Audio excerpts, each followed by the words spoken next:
Hello friends, मैं श्याम तिवारी आप सभी का अपना official YouTube channel the back bencher classes पे स्वागत करता हूँ। फ्रेंड्स, हमने कल मुद्रास्फीति मतलब इन्फ्लेशन चैप्टर को शुरू किया था और आधा हमने कंप्लीट भी कर लिया था। इन्फ्लेशन के डेफिनेशन को हमने पढ़ा था। उसके अलावा कौन-कौन से टाइप्स ऑफ इन्फ्लेशन होते हैं वो देखा था। इन्फ्लेशन को मेजर्स कैसे किया जाता है जैसे डब्ल्यूपीआई और सीपीआई, ये कॉन्सेप्ट को हमने देखा था। आज हम लोग आगे चलेंगे और देखेंगे कि रीजंस ऑफ इन्फ्लेशन क्या होता है, कारण क्या होता है इन्फ्लेशन का, और साथ ही साथ इन्फ्लेशन को रोकने के लिए, उसको कंट्रोल करने के लिए कौन-कौन से उपाय भारत में किए जाते हैं। तो चलिए दोस्तों, हम लोग देख लेते हैं डेफिनेशन से, एक बार फिर से इसको रिकैप कर लेते हैं। मुद्रास्फीति का अर्थ और परिभाषा एक बार जान लेते हैं। तो क्या है मुद्रास्फीति? हम लोग जानते हैं, it refers to a sustained rise in the general price level of goods and services in an economy for a period of time. क्या हो रहा है कि वस्तु और सेवाओं के दाम में वृद्धि हो रहा है समय के आधार पे। मतलब एक एक गिवन पीरियड ऑफ टाइम में देखा जा रहा है कि वस्तु और सेवाओं के जो दाम है, मूल्य है, उसमें वृद्धि हो रहा है। It implies that each unit of currency buys fewer goods and services. जो भी हमारा करेंसी है वो यह दिखलाता है कि मतलब करेंसी का जो वैल्यू है एक तरीके से वो क्या हो रहा है, डिक्रीज हो रहा है। वो उम, एक एक यूनिट जो है करेंसी का वो कम वस्तुओं और सेवाओं का खरीदारी कर सकता है।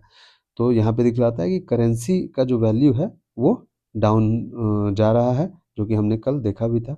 Hence purchasing power of money decreases. देखिए परचेजिंग पावर क्या हो रहा है, डिक्रीज हो रहा है मनी का।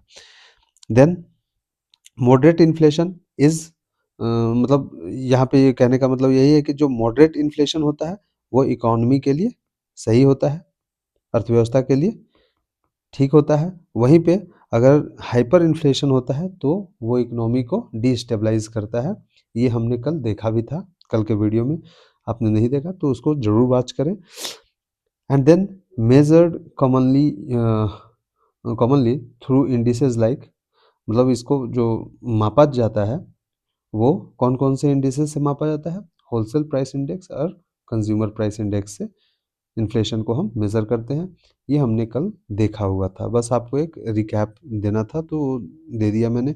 इस इन कॉन्सेप्ट को अगर आप समझना चाहते हैं तो इन्फ्लेशन का पार्ट 1 वीडियो ज़रूर देखें। आपको उसमें सब चीज़ क्लियर कर दिया गया है। Then types of inflation based on rates. अगर रेट की बात करें, दर के आधार पर मुद्रास्फीति की बात करें, तो इसका प्रकार जो है वो क्रीपिंग इन्फ्लेशन हमने कल देखा था, है ना? Walking inflation, galloping inflation and hyper inflation. ये सब दर के आधार पे है, ठीक है? जहाँ पे आप देखेंगे कि slow and mild rise in price generally below 3% per annum अगर होगा, जो इन्फ्लेशन रेट है वो पर एनम हर साल जो है 3% के बिलो अगर रहेगा तो उसको क्रीपिंग इन्फ्लेशन बोलते हैं। एक तरह से ये ठीक भी है। ये माइल्ड राइज है तो प्रोड्यूसर वर्ग को क्या करता है, प्रोत्साहित करता है। प्रोड्यूसर्स को प्रोत्साहित करता है ताकि वो और प्रोडक्शन करें और उनका और सामान बिके। वहीं वॉकिंग इन्फ्लेशन एक मॉडरेट प्राइस राइज होता है, usually between 3 to 10%, indicating an active economy. Economy कैसा है, एक्टिव है, ये इंडिकेट करता है वॉकिंग इन्फ्लेशन। वहीं पे गैलोपिंग इन्फ्लेशन हम कल देखे थे कि ऑफन एक्सीडिंग 10% एनुअली, 10% से भी अगर ज़्यादा इन्फ्लेशन जो है, इन्फ्लेशन रेट बढ़ने लग जाए, price of goods and services बढ़ने लग जाए तो उसको गैलोपिंग इन्फ्लेशन बोलेंगे, जो कि अर्थव्यवस्था के लिए खराब होना शुरू हो जाता है। और hyper inflation extremely high and uncontrollable inflation rate जब हो जाए, ऑफन एक्सीडिंग 100% पर मंथ। हर महीने अगर 100% से ज़्यादा बढ़ रहा है वस्तु और सेवाओं का दाम तो वहाँ पे दिक्कत आ जाती है। जैसा कि जर्मनी में 2023 में आया था, जिम्बाब्वे में 2008। अभी आप देखेंगे तो हाइपर इन्फ्लेशन का केस वेनेजुएला में चल रहा है। तो ये हम लोग देख लिए कि based on types of inflation based on rates. अब हम लोग देखेंगे कि types of inflation based on causes. आज हमें देखना भी है कि कारण क्या-क्या हैं मुद्रास्फीति के। तो पहला कारण हम देखेंगे आज डिमांड पुल इन्फ्लेशन को, ठीक है? ये कब होता है? Occurs when aggregate demand exceeds aggregate supply. जब डिमांड ज़्यादा बढ़ जाए सप्लाई से, सप्लाई नहीं हो रहा है और डिमांड बढ़ जाए, तो क्या होगा? ऑब्वियस बात है, डिमांड अगर ज़्यादा बढ़ गया, उस हिसाब से सप्लाई नहीं है या कम है, तो क्या होगा? गुड्स एंड सर्विसेज का दाम, price of goods and services, वो क्या हो जाएंगे? इंक्रीज हो जाएगा। कॉस्ट पुश इन्फ्लेशन की बात अगर करें, तो अगर price of goods and services increase होगा तो इन्फ्लेशन आ जाएगा, ठीक है? मुद्रास्फीति आ जाएगी। कॉस्ट पुश इन्फ्लेशन की बात करें, तो arise due to an increase in production cost. Factor of production का जो कॉस्ट है वो बढ़ जाए, जैसे कि वेजेस, लेबर का जो वेजेस है, रॉ मटेरियल्स है, फ्यूल प्राइसेस है, वो अगर बढ़ जाए और वो अगर वेजेस वगैरह, रेंट वगैरह ये सब बढ़ जाते हैं, तो ऑब्वियस बात है जो भी गुड्स एंड सर्विसेज प्रोड्यूस किए जाएंगे एक प्रोड्यूसर के द्वारा, तो उसके वस्तुओं और सेवाओं के दाम में क्या हो जाएगा? मूल्य वृद्धि होगा, क्योंकि उसको वेजेस महंगा पड़ रहा है, रॉ मटेरियल महंगा पड़ रहा है, फ्यूल प्राइसेस बढ़ चुके हैं, तो ऑब्वियस बात है प्रोडक्ट का भी दाम जो है वो बढ़ जाएगा। तो वैसे स्थिति में अगर प्रोडक्ट का दाम जब बढ़े, तो उसको बोलते हैं कॉस्ट पुश इन्फ्लेशन, ठीक है? अम, ये मांग जनित है, खिंचाई नहीं, मांग जनित मुद्रास्फीति, या प्रेरित भी कर सकते हैं, मांग प्रेरित हो जाता है। डिमांड मतलब ये मांग जनित मुद्रास्फीति हो जाएगा, है ना? और ये लागत जनित मुद्रास्फीति, ये धक्का वगैरह नहीं होगा, लागत जनित या लागत प्रेरित मुद्रास्फीति होगा,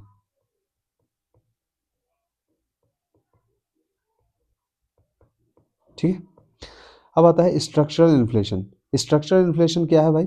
रिजल्ट फ्रॉम रिजिडिटी और inefficiencies in the economic structure such as supply bottleneck and policy delays.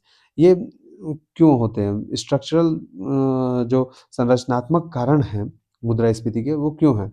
ये जनरली इसलिए होते हैं क्योंकि अगर किसी अर्थव्यवस्था में पुअर इंफ्रास्ट्रक्चर है, पुअर इंफ्रा है, या फिर सप्लाई चेन,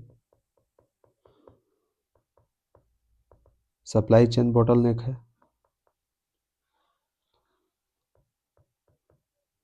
सप्लाई चेन का दिक्कत है ना? और फिर इम्परफेक्ट मार्केट मान लीजिए है। तो ऐसे सिचुएशन में क्या होगा? ये स्ट्रक्चरल कारण है, जिसके कारण क्या हो सकता है?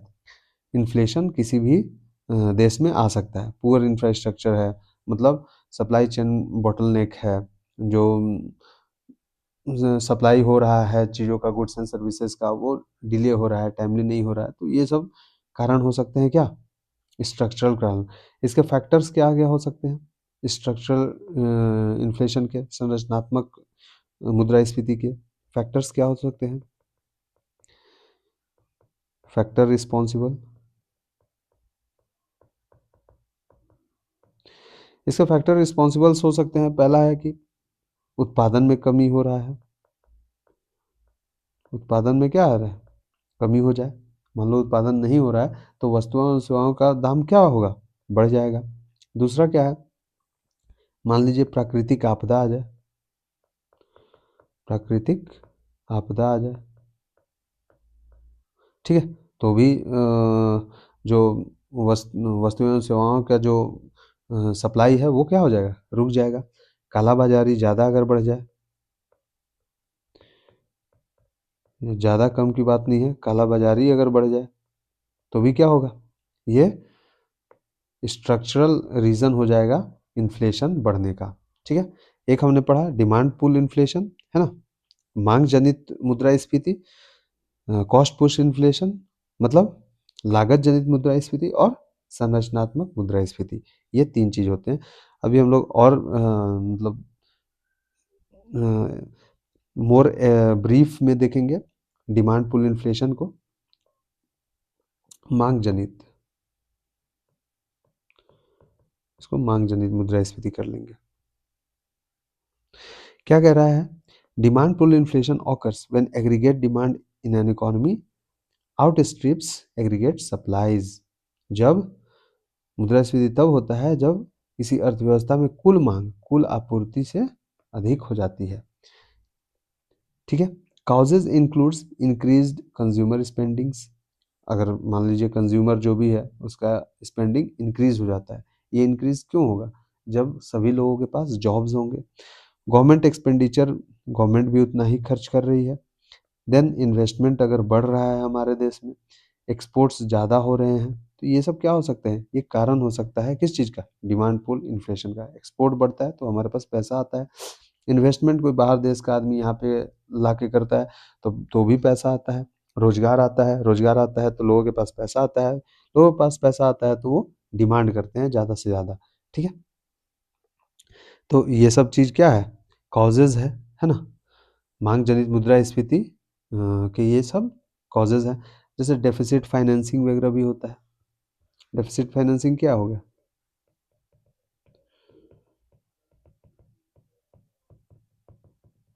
डेफिसिट फाइनेंसिंग भी एक कारण है। अगर आप जो है आपका घाटा है, घाटा का वित्त पोषण आप कर रहे हैं, तब भी क्या होगा? मुद्रास्फीति आएगा। घाटा कब होता है? जब हमारे पास जो रिसिप्ट्स है, जो भी रिसिप्ट्स है, रिवेन्यू एंड कैपिटल, वो क्या हो जाए? कम हो जाए as compare to expenditure. Expenditure अगर ज़्यादा आपको करना हो, रिसिप्ट्स उतना नहीं है, तो बाहर से क्या करना पड़ेगा? लोन लेना पड़ेगा। लोन लेना पड़ेगा और आप जो है लोन बार बार लिए जा रहे हैं और उसको एक्सपेंडिचर कर रहे हैं, तो लोगों के पास मतलब मार्केट में मनी सप्लाई बढ़ जाता है। मनी सप्लाई बढ़ता है तो वो डिमांड ज़्यादा करते हैं और उसके कारण डिमांड पुल इन्फ्लेशन हो सकता है। High money supply and fiscal stimulus can accelerate demand pull inflation. ठीक है। अभी जैसा बताया कि उच्च मुद्रा आपूर्ति और राजकोषीय प्रोत्साहन, राजकोषीय स्टिमुलस जो दिया जाता है, ग्रांट्स वगैरह दे दिया गया स्टेट्स को, स्टेट खर्च कर रही है मार्केट में, है ना? ज़्यादा से ज़्यादा अगर दिया जाएगा तो मनी सप्लाई भी बहुत ज़्यादा बढ़ जाएगा। और जब स्टेट्स कैपिटल इन्वेस्टमेंट ना करके उसको रिवेन्यू इन्वेस्टमेंट करने लग जाए तो इन्फ्लेशन आने का ज़्यादा चांसेस रह जाता है। क्लासिकल रिप्रेजेंटेशन, अगर इन्फ्लेशन की बात करें या फिर डिमांड पुल इन्फ्लेशन का बात करें, तो too much money chasing too few goods, मतलब कम वस्तुओं के पीछे अधिक धन का प्रवाह होना ही क्या कहलाता है? डिमांड पुल इन्फ्लेशन है। डिमांड, मेरे पास पैसे ज़्यादा हैं, हम जो है डिमांड कर रहे हैं चीज, वस्तुओं एवं सेवाओं का। देन है हमारा कॉस्ट पुश इन्फ्लेशन, लागत लागत जनित लागत जनित मुद्रास्फीति। लागत जनित मुद्रास्फीति क्या है? Cost push inflation occurs when price rise due to increase in production cost. Production cost based होता है किस पे? Land, labour, capital and entrepreneurship.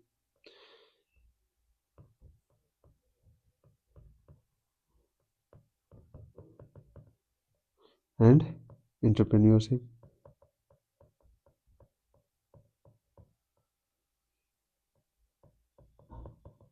ठीक है। इन पे बेस्ड होता है फैक्टर ऑफ प्रोडक्शन। और इनका कॉस्ट अगर बढ़ जाए, अगर रेंट बढ़ जाए, लेबर के वेजेस बढ़ जाएं और कैपिटल मतलब जो हमारा रॉ मटेरियल्स है या मशीन के दाम बढ़ जाएं, तो क्या हो जाएगा? कॉस्ट ऑफ प्रोडक्शन भी बढ़ जाएगा। Major causes includes higher wages, rising raw material price, increase energy fuel cost. ये सब कारण होते हैं मेजर, जो कि रिस्पॉन्सिबल होते हैं किस चीज़ के लिए? कॉस्ट पुश इन्फ्लेशन के लिए। Supply side constraints and import price shock can intensify cost push inflation. कह रहा है कि सप्लाई साइड अगर कॉन्स्टेंट्स है ना, दिक्कतें हैं सप्लाई साइड में, अब सप्लाई नहीं हो रहा है ना, प्रोडक्शन ही नहीं हो रहा तो सप्लाई भी नहीं हो रहा है। और इम्पोर्ट प्राइस शॉक्स, मतलब अगर इम्पोर्ट प्राइस ज़्यादा हो रही है तो भी क्या हो जाएगा? कॉस्ट पुश इन्फ्लेशन आ जाएगा। ठीक है। कॉस्ट पुश इन्फ्लेशन का कहने का मतलब यही है कि अगर हम इम्पोर्ट करके महँगे आइटम महँगे प्रोडक्ट को यहाँ पे बेचेंगे, तो उसका भी दाम क्या हो जाएगा और महँगा हो जाएगा ना। तो यहाँ पे जो बिक रहा है जो भी प्रोडक्ट वो महँगे दामों पे बिक रहा है। तो इसका कहने का मतलब यही है। और जब वस्तुएँ और सेवाओं के दाम महँगे हो रहे हैं तो उसको इन्फ्लेशन कहते हैं, मुद्रास्फीति कहते हैं। It leads to stagflation when high inflation coexist with stagnant growth. कल ही हमने देखा था स्टैगफ्लेशन को। क्या होता है? हाई इन्फ्लेशन भी होता है और वो कोएग्जिस्ट करता है विद स्टैग्नेंट ग्रोथ। ग्रोथ भी मतलब कम है, ठीक है। अब आता है effects of sorry effects of inflation. Effects of inflation क्या है? क्या करता है इन्फ्लेशन भाई? Decrease in purchasing power. अगर इन्फ्लेशन बढ़ जाए, वस्तुएं एवं सेवाओं की दाम बढ़ जाए तो क्या होता है? परचेजिंग पावर लोगों की घट जाती है। Money buys fewer goods and services affecting real income. और फिर रियल इनकम को अफेक्ट करता है लोगों का जो इनकम है वो रियलाइज नहीं कर पाते हैं कि उसमें वो पूरे जिंदगी मतलब अपने जीवन को अच्छे से व्यतीत कर पाएँ, ठीक है? तो परचेजिंग पावर का क्या हो जाना? डिक्रीज़ हो जाना। Income redistribution. Income redistribution means fixed income earner loses. जो फिक्स्ड इनकम वाले होते हैं, जैसा कि कल मैंने आपको एग्ज़ाम्पल देकर समझाया था कि इन्फ्लेशन बढ़ने पे फिक्स्ड इनकम वाले, जैसे कि ₹100 आज वो कमा रहे हैं 2020 में, और वही ₹100 अगर 2025 में भी वो कमाएँ, तो क्या होगा? फिक्स्ड इनकम वाले हैं ना ये, तो इनका घाटा हो जाएगा भाई। पहले ये ₹100 में 100 चॉकलेट खरीद लेते थे, ठीक है? अब क्या खरीद रहे हैं? 2025 में ₹100 में 85 चॉकलेट खरीद पा रहे हैं। तो क्या हो रहा है इनका? घाटा हो रहा है ना 50 चॉकलेट का, ठीक है? तो फिक्स्ड इनकम वाले लॉस में रहते हैं, लूज़ करते हैं, है ना? व्हाइल प्रॉफिट अर्नर्स में गेन। जो प्रॉफिट अर्नर्स होते हैं, जो अपने पैसे जो है ब्याज पे देते हैं, उनको क्या होगा? इन्फ्लेशन के अकॉर्डिंग उनको ब्याज भी मिलेगा तो वो गेन करते हैं। सेविंग्स एंड इन्वेस्टमेंट डिस्टॉर्शन होता है। सेविंग और इन्वेस्टमेंट डिस्टॉर्ट हो जाता है। अगर भाई इन्फ्लेशन बढ़ गया तो सेविंग भी क्या हो जाएगा? घट जाएगा उसके कंपैरिजन में। ₹100 में पहले व्यक्ति ₹50 सेव कर लेता था, लेकिन इन्फ्लेशन बढ़ने के कारण अब वो ₹20 ही सेव कर पाता है, क्योंकि उसके खर्चे बढ़ जाते हैं वस्तुओं और सेवाओं का दाम बढ़ने के कारण। High inflation discourage saving and shift investment to speculative assets. और इन्वेस्टमेंट कहाँ होगा? अब भाई दाम बढ़ी हुई है वस्तुओं एवं सेवाओं का, तो कोई भी उसको अवेल नहीं कर रहा है, नहीं खरीद रहा है, तो वहाँ पे इन्वेस्टमेंट भी नहीं होगा। और जब इन्वेस्टमेंट नहीं होगा तो जो इन्वेस्टर होगा वो कहाँ जाएगा अपना पैसा खर्च करेगा? स्पेक्युलेटिव एसेट्स में, जहाँ पे सट्टाबाजी चल रहा हो, वहाँ पे वो पैसे खर्च करेगा कि उसको तुरंत से पैसे मिल जाए बढ़ के। देन है adverse impact of balance of payment हो जाता है। अगर इन्फ्लेशन ज़्यादा है तो बैलेंस ऑफ पेमेंट भी बैलेंस ऑफ पेमेंट इशू भी आती है। Domestic goods become less competitive international. Balance of payment क्या है? गुड्स एंड सर्विसेज का फ्लो हो रहा है, तो कितना हम एक्सपोर्ट कर रहे हैं बाहर देशों में और कितना हम बाहर देशों से इंपोर्ट कर रहे हैं, तो उसी का एक बैलेंस शीट बनता है, उसी को बैलेंस ऑफ पेमेंट बोला जाता है। तो domestic goods become less competitive. क्यों लेस कॉम्पिटिटिव हो जाता है? क्योंकि डोमेस्टिक गुड्स के जो दाम है, जो घरेलू वस्तुएं के दाम है, वो बढ़े हुए होते हैं as compare to international market.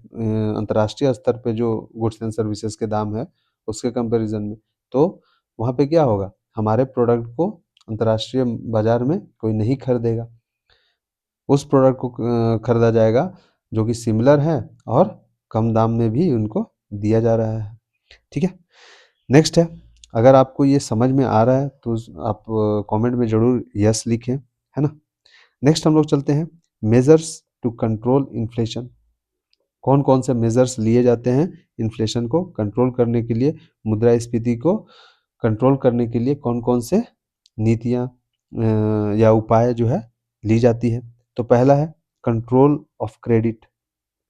Credit को कंट्रोल किया जाता है किसके द्वारा भाई? आरबीआई के द्वारा। आरबीआई के द्वारा पहले हम देख लेते हैं, पहला हम लोग देखते हैं आरबीआई क्या करती है, रिजर्व बैंक ऑफ इंडिया। वैसे गवर्नमेंट भी करती है कुछ काम, है ना? तो पहला हम लोग देखेंगे आरबीआई क्या करती है।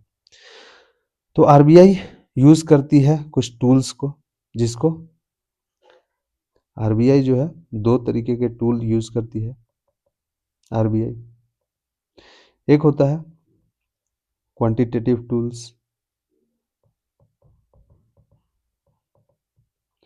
क्वांटिटेटिव टूल्स को यूज करती है कंट्रोल करने के लिए इन्फ्लेशन को, और एक होता है क्वालिटेटिव टूल्स,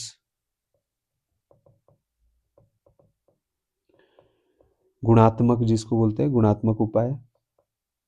क्वालिटेटिव्स गुणात्मक और क्वांटिटेटिव्स को बोलते हैं मात्रात्मक, क्वांटिटेटिव टूल्स। ठीक है, तो क्वांटिटेटिव टूल्स में क्वालिटेटिव टूल्स वैसे क्या क्या होता है, जैसे मोरल सुएशन होगा,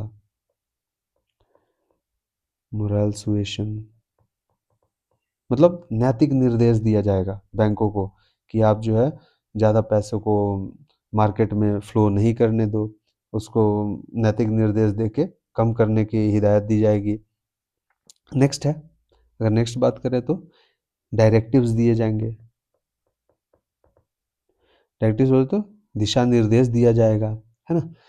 राशनिंग ऑफ क्रेडिट की जाएगी, साख की राशनिंग की जाएगी, डायरेक्ट एक्शन लिया जाएगा, प्रत्यक्ष कार्यवाही की जाएगी, डायरेक्ट एक्शन ली जाएगी, प्रत्यक्ष कार्रवाई की जाएगी। तो ये सब क्या है? क्वालिटेटिव टूल्स हैं। अगर हम क्वांटिटेटिव टूल्स की बात करें तो ये काफ़ी इंपॉर्टेंट होते हैं। पहला आता है बैंक रेट, क्वालिटेटिव टूल्स में है पहला बैंक रेट। क्या होता है बैंक दर? बैंक दर देखिए वह दर है जिसपे कॉमर्शियल बैंक आरबीआई से लोन लेती है, लोन लेती है, और आरबीआई को जो है वो सिक्योरिटी या कोलेट्रल भी नहीं देती है। सेंट्रल बैंक कॉमर्शियल बैंक जो है वो आरबीआई से लोन लेगी और बिना सिक्योरिटी या फिर कोई कोलेट्रल के, बिना कोई प्रतिभूति के अगर वो कॉमर्शियल बैंक लोन ले रहा है आरबीआई से तो उसको क्या बोलेंगे? Bank rate. और बस एक ही दर है ये बैंक दर, जहाँ पे सिक्योरिटी या कोलेट्रल नहीं देना होता है कॉमर्शियल बैंक को। तो ये इंपॉर्टेंट यहाँ पे बनता है जेपीएससी के पीटी एग्जाम में कि बैंक रेट मतलब कौन सा दर ऐसा है जिसपे कोलेट्रल या सिक्योरिटी कॉमर्शियल बैंक आरबीआई को नहीं देती है, वाणिज्यिक बैंक, तो वह है बैंक रेट। तो इसको नहीं देना होता है, लोन मिल जाता है। लेकिन लोन क्या होता है, ज़्यादातर इसके जो रेट ऑफ इंटरेस्ट है,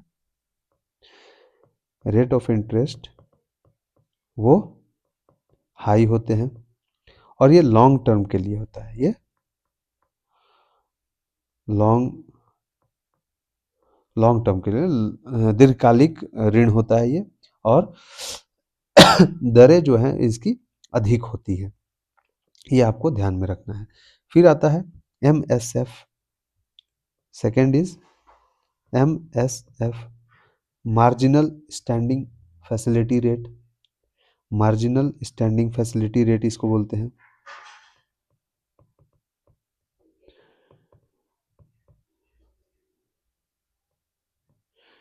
marginal standing facility rate Hindi में इसको बोलते हैं सीमांत अस्थाई सुविधा दर, सीमांत अस्थाई सुविधा दर। ये क्या है भाई सीमांत अस्थाई सुविधा दर? एमएसएफ मतलब अगर किसी कॉमर्शियल बैंक को आरबीआई एक रात के लिए अगर loan they, for one night, for one one night, एक रात के लिए इसको लोन दिया आरबीआई ने किसी बैंक को, तो एक रात के लिए लोन क्यों देगा भाई? मान लो अगर किसी बैंक को कोई अनफोर्सिन कंडीशन है, कुछ रिक्वायरमेंट है, इमरजेंसी सिचुएशन है, इमरजेंसी सिचुएशन है, तो ऐसे सिचुएशन में अगर लोन दिया जा रहा है आरबीआई के द्वारा कॉमर्शियल बैंक को, तो उसको बोलते हैं मार्जिनल स्टैंडिंग फैसिलिटी रेट। और इसमें जो है जो प्रतिभूतियां हैं वो देनी पड़ती है। The government securities are required. ठीक है। फिर आता है, ये दो हो गए, तीसरा आता है रेपो दर, रेपो रेट, इसको बोलते हैं रेपो दर। और इसको एक और नाम से भी जाना जाता है जो कि काफ़ी इम्पोर्टेंट है, रीपर्चेज, रीपर्चेज रेट से भी इसको जाना जाता है, जिसको बोलते हैं पुनर्खरीद, पुनर्खरीद दर, पुनर्खरीद दर भी इसको कहा जाता है, रीपर्चेज रेट। और ये आपके एग्जाम में पूछा जाने वाला सवाल है कि रीपर्चेज रेट निम्नलिखित में से कौन से रेट को कहा जाता है? Repo rate, reverse repo rate, cash reserve ratio, marginal standing facility rate, किसको कहा जाता है? तो रेपो रेट को रीपर्चेज रेट कहा जाता है, ये आप लोग ध्यान रखेंगे। ये क्या है भाई? आरबीआई जो है शॉर्ट टर्म के लिए, अगर कॉमर्शियल बैंक को, आरबीआई कॉमर्शियल बैंक को, वाणिज्यिक बैंक को शॉर्ट टर्म के लिए, अल्पकालिक, शॉर्ट टर्म के लिए अगर लोन देता है against government securities, government securities होना चाहिए, तो उसको बोलते हैं रेपो रेट। लेकिन एक कंडीशन यहाँ पे रखता है आरबीआई। कंडीशन क्या है भाई? कि ये जो गवर्नमेंट सिक्योरिटीज आपने दी है, सरकारी प्रतिभूति जो दी है, उसको आप रीपरचेज करेंगे मेरे से, ठीक है? उस ड्यूरेशन के बाद हमारे से आप क्या करोगे? रीपरचेज करोगे, यही कंडीशन होता है फॉर रीपरचेज। तो जैसे क्या हुआ कि रेपो रेट में क्या हो रहा है, जो आरबीआई है वो कमर्शियल बैंक को लोन दे रही है, ठीक है, लेकिन क्या कह रही है कि आपको जो है तुरंत इसको पैसे को जो है खरीदना भी, मतलब जो गवर्नमेंट सिक्योरिटीज आपने दिया है, एक अवधि के बाद जो कंडीशन में लिखा हुआ है अवधि, उसके बाद आपको तुरंत से इस गवर्नमेंट सिक्योरिटीज को मेरे से मतलब ले भी लेना होगा। मैं अभी आपसे ले ले रहा हूँ, आपको पैसा का जरूरत है, तो गवर्नमेंट सिक्योरिटीज के बदले में मैं आपसे मतलब मैं आपको पैसे दे रहा हूँ, लेकिन मेरे से आपको गवर्नमेंट सिक्योरिटीज फिर से दोबारा खरीदना भी होगा उसी पैसों पे, और बाकी जो भी रेट ऑफ इंटरेस्ट लगाया जाएगा आरबीआई के द्वारा वो, ठीक है। तो ये इन चीज़ों से आरबीआई जो है कैसे इन्फ्लेशन को कंट्रोल कर रही है भाई, ये बात समझने वाली होनी चाहिए। तो यहाँ पे क्या कर रहा है कि मान लीजिए अगर रेपो रेट का ही बात करेंगे, तो सरकार तो क्या मतलब जो आरबीआई क्या कर रही है, पैसे तो दे रही है, तो पैसे दे रही है तो और ज़्यादा इन्फ्लेशन आ जाएगा ना मार्केट में, मनी सप्लाई बढ़ जाएगी तो। लेकिन यहाँ पे क्या करती है जो आरबीआई है, वो रेट ऑफ इंटरेस्ट को इंक्रीज कर देती है। अगर वही रेपो रेट को इंक्रीज कर दिया जाए तो क्या होगा? रेपो रेट को इंक्रीज कर दिया जाएगा तो कोई भी व्यक्ति, मतलब कोई भी कॉमर्शियल बैंक जो आरबीआई है उससे लोन नहीं लेगा। क्यों नहीं लेगा भाई? क्योंकि रेट ऑफ इंटरेस्ट बहुत ज़्यादा हाई है। अब जब लोन नहीं लेगा तो बैंकों के पास पैसे नहीं पहुंचेंगे, और जब पैसे नहीं पहुंचेंगे तो वो मार्केट में भी सप्लाई पैसों का नहीं करता है। तो आपको जितना भी रेट आप पढ़ रहे हो, इसमें कॉन्सेप्ट यही है, चाहे एमएसएफ हो गया, बैंक रेट हो गया, या रेपो रेट हो गया, या बाकी और भी हम लोग पढ़ेंगे, तो उसका कॉन्सेप्ट यही है कि रेट को बढ़ा दिया जाता है आरबीआई के द्वारा, ताकि जो है पैसा वो कॉमर्शियल बैंक के पास कम पहुंचे। और पैसा कम पहुंचने के बाद क्या होता है, कॉमर्शियल बैंक पैसों को बहुत ज़्यादा जो है मार्केट में मनी सप्लाई नहीं कर पाती है, और इससे क्या होता है, जो मार्केट में मनी का फ्लो है वो रुकता है और धीरे धीरे कम होता है। और जब मनी का फ्लो रुक जाएगा तो इन्फ्लेशन भी धीरे धीरे कम हो जाएगा। देन आता है हमारा रेपो रेट, हमने देख लिया, reverse repo rate, RRR, reverse repo rate आता है। ये क्या है? ऐसा रेट जहाँ पे कॉमर्शियल बैंक आरबीआई को पैसे देते हैं। कौन सा पैसा? इनके पास अगर एक्स्ट्रा कुछ मनी है तो, इनके पास कुछ एक्स्ट्रा मनी बच जाता है कमर्शियल बैंक के पास, तो वो क्या कर देते हैं, आरबीआई में पार्क कर देते हैं। They park the excess money to in the RBI, और उस पे क्या करता है आरबीआई, कुछ इंटरेस्ट देता है। तो हमेशा ध्यान रखिएगा, रेपो दर हमेशा हाई रहेगा रिवर्स रेपो दर से। क्योंकि रेपो दर में क्या हो रहा है, commercial bank rate of interest चुकाएंगे आरबीआई को, लेकिन रिवर्स रेपो दर में जो आरबीआई है उसको कुछ पैसे देने होते हैं as a rate of interest के तौर पे कमर्शियल बैंक को। तो ये आरआरआर जो होगा वो कम होता है as compare to repo rate. ठीक है, अब पढ़ते हैं हम लोग कैश रिजर्व रेशियो। यहाँ पे देख रहे होंगे कैश रिजर्व रेशियो है सीआरआर। सीआरआर क्या होता है, एक अमाउंट होता है that bank have to keep with RBI, वो आरबीआई के पास जमा करना पड़ता है, कमर्शियल बैंक को आरबीआई के पास जमा करना पड़ता है। क्यों जमा करना पड़ता है भाई, क्योंकि आपको बैंकिंग लाइसेंस चाहिए और एक मतलब हाँ बैंकिंग लाइसेंस वगैरह चाहिए, तो आपको जो है एक कुछ ना कुछ अमाउंट जो है आपके पूरे शेयर का इक्विटी का वो कहाँ पे रहेगा, एक परसेंटेज जो है वो तय किया जाएगा और वो आरबीआई के पास रहेगा। SLR, statutory liquidity ratio, SLR होता है वैधानिक तरलता अनुपात। तरलता का जहाँ पे बात आएगा तो आपने समझ लेना है कि वो आपके पास रहेगा, मतलब कमर्शियल बैंक के पास कुछ पैसे, कुछ अमाउंट होंगे जो बैंकों को अपने पास रखना होगा। जैसे कि अभी स्टैट्यूटरी लिक्विडिटी रेशियो जो है 18% है, पूरे एसेट का जो भी कमर्शियल बैंक है उसको कमर्शियल बैंक के पूरे एसेट का 18% लिक्विड के तौर पे अपने पास रखना होगा। ठीक है, तो उसको बोल देंगे क्या, स्टैट्यूटरी लिक्विडिटी रेशियो, वैधानिक तरलता अनुपात। और वहीं कैश रिजर्व रेशियो अभी 4.50% है, जो आरबीआई के पास रखना पड़ता है। ठीक है, ये चीज़ों को समझ गए हैं। चलिए ठीक है, अब आता है एक ओपन मार्केट ऑपरेशन भी आता है, तीसरा चौथा था ये 5, 6, 7 में आप पढ़ सकते हैं open market operation. Open market operation, open market operation में क्या होता है, जो आरबीआई है वो गवर्नमेंट सिक्योरिटीज को ओपन मार्केट में बेचता है, गवर्नमेंट सिक्योरिटीज को।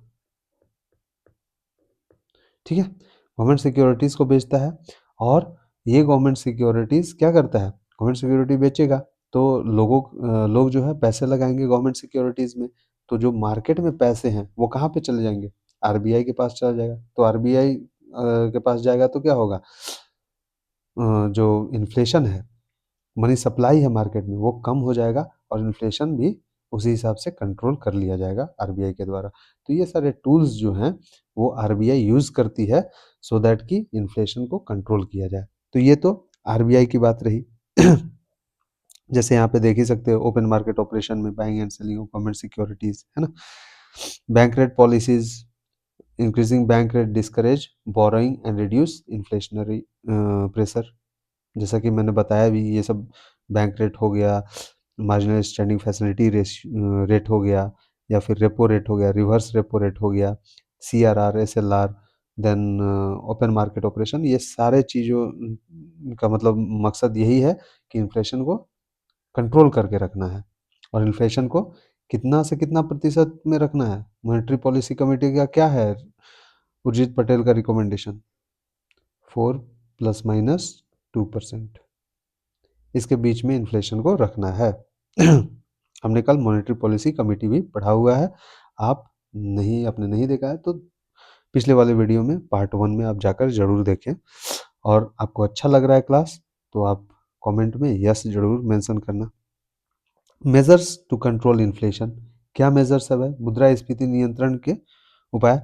और हमने तो अभी पढ़ा मौद्रिक उपाय, अभी हम लोग पढ़ेंगे राजकोषीय उपाय, क्या क्या करता है भाई। तो राजकोषीय में फिजिकल पॉलिसी जो है वो दो तरीके से ली जाती है इन्फ्लेशन को कंट्रोल करने के लिए। पहला है expenditure,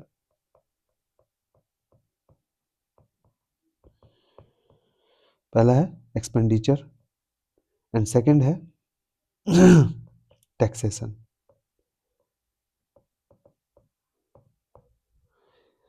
expenditure policy and taxation policy, चीज़ों को समझिए।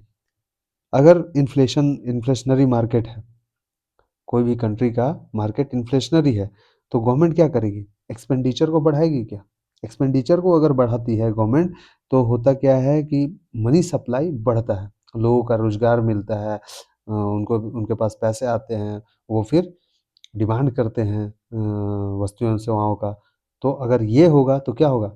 वस्तु एवं सेवाओं का डिमांड करेंगे तो वस्तु एवं सेवाओं का दाम भी और बढ़ता जाएगा। तो मतलब क्या कह रहा यहाँ पे कहने का है कि इन्फ्लेशनरी अगर मार्केट हो, तो कोई भी सरकार जो है, उसकी फिस्कल पॉलिसी यह होती है कि एक्सपेंडिचर को घटाया जाता है और टैक्सेशन को क्या किया जाता है? बढ़ा दिया जाता है। टैक्स कम नहीं किया जाएगा, टैक्स को बढ़ाया जाएगा, ताकि लोग वस्तु सेवाओं का जो उत्पाद मतलब खरीद है वो कम करें। ठीक है ना? कम करेंगे तो क्या होगा? धीरे धीरे प्राइस भी डाउन आना शुरू होगा। तो उस तरीके से इन्फ्लेशन चेक कर लिया जाएगा। तो यहाँ पे वही चीज़ बताने की कोशिश की गई है कि reduction in government expenditure, government क्या करेगी? एक्सपेंडिचर को रिड्यूस करेगी, लिमिटिंग अनप्रोडक्टिव और non essential spending to reduce demand. जो अनप्रोडक्टिव एक्सपेंसेस हैं, वो सब क्या होगा? कम किया जाएगा। नॉन एसेंशियल्स जो हमारा एक्सपेंडिचर हो रहा है गवर्नमेंट का, उसको रोका जाएगा। टैक्स को इंक्रीज किया जाएगा, इंक्रीज इन टैक्स। ठीक है। देन पब्लिक बोरोइंग्स, जो गवर्नमेंट बोरो करती है funds from the public to absorb excess, मतलब पब्लिक बोरोइंग्स भी यहाँ पे किया जाता है। ओपन मार्केट ऑपरेशन का ही ये बात कर रहा है, या फिर गवर्नमेंट भी कई बार पब्लिक से बोरो करती है मनी, उसको किया जा सकता है। बजटरी सरप्लस, बजट को सरप्लस रख के जो है गवर्नमेंट क्या कर सकती है? इन्फ्लेशन को कंट्रोल कर सकती है। बजटरी सरप्लस कैसे होगा? Maintaining budget surplus to reduce inflationary pressure in the economy. कैसे बजट सरप्लस होगा? जो रिसिप्ट्स होगा, रिसिप्ट्स को ज़्यादा रखना पड़ेगा अपने एक्सपेंडिचर के कंपैरिजन में,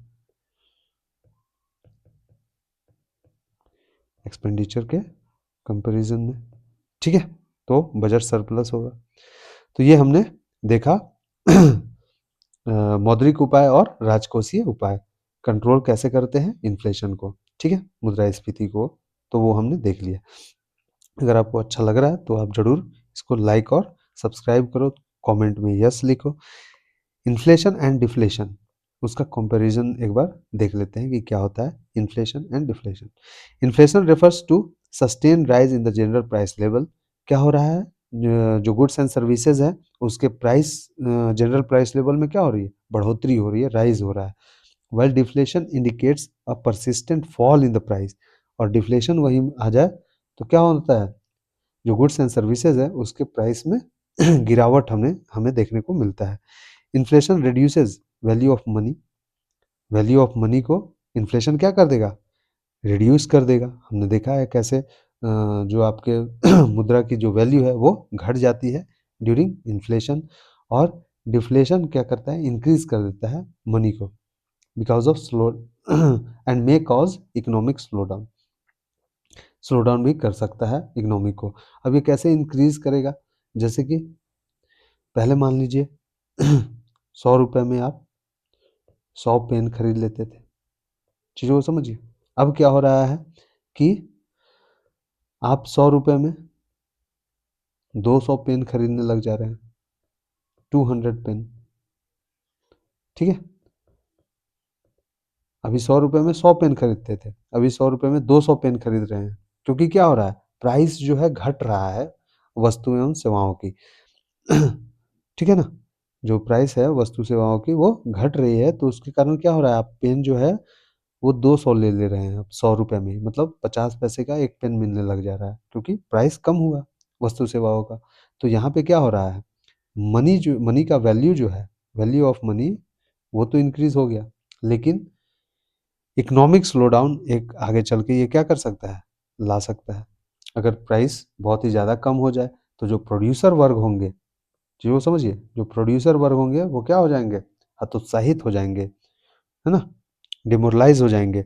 वो जो है प्रोडक्शन नहीं करना चाहेंगे क्योंकि उनको प्रॉफ़िट नहीं हो रहा होगा, और जब प्रॉफ़िट नहीं होगा तो प्रोडक्शन नहीं करेंगे तो अनएम्प्लॉयमेंट होगा, एम्प्लॉयमेंट जनरेशन वो नहीं करेंगे।